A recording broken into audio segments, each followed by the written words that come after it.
Break पर स्वागत। दुर्बल है अवपात सुदृश्य लघुचाप परिणत होइछि अवपात। सुदृश्य लघुचाप उत्तर तमिलनाडु पर रही यार प्रभाव में एबे भी वर्षा लगी रही।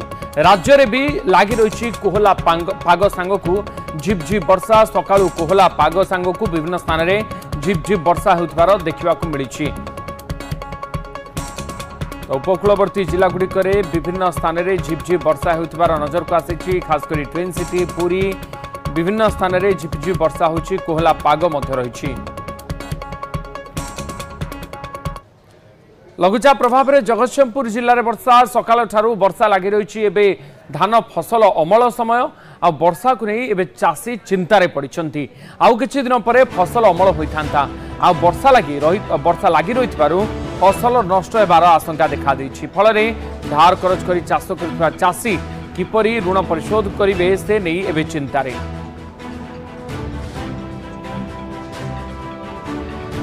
जगतसिंहपुर जिले में सकाळु वर्षा देखा मिलूँ। बर्तमान धान अमल समय तेणु चाषी ए नहीं चिंतार पड़ती।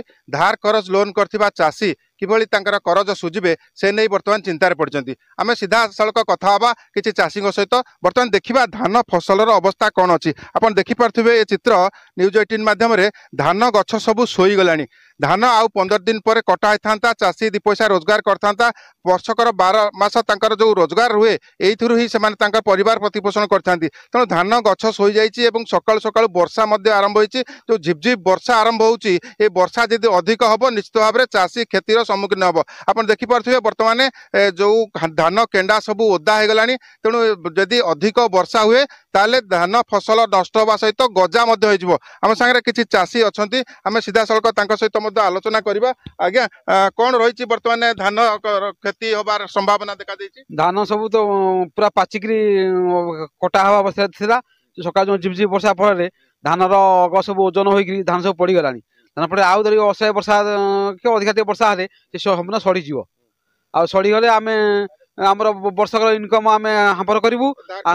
धार कर लोन सुझा कष्ट हम। सोसाइटी लोन सब अच्छी बैंक लोन अच्छी आम पिला छुआ पढ़ा भी पैसा आम दे पारूँ।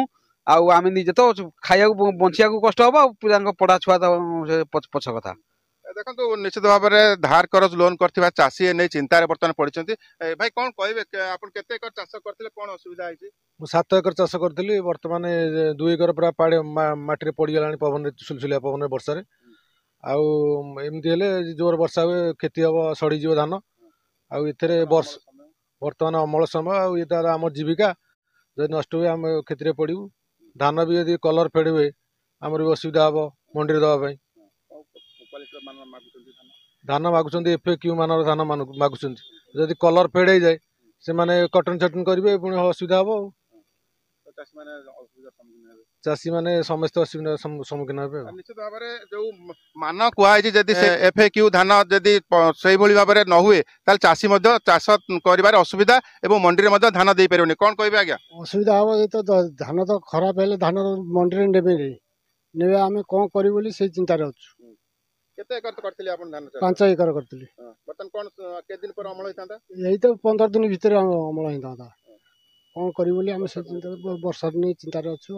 कोन कहबे आज्ञा आपन मध्य FAQ धान एथर दबा पई कि मनस्थ करथिले किंतु बर्तन जो भली बारे वर्षा आरंभ होइछि कोन हबो चाष?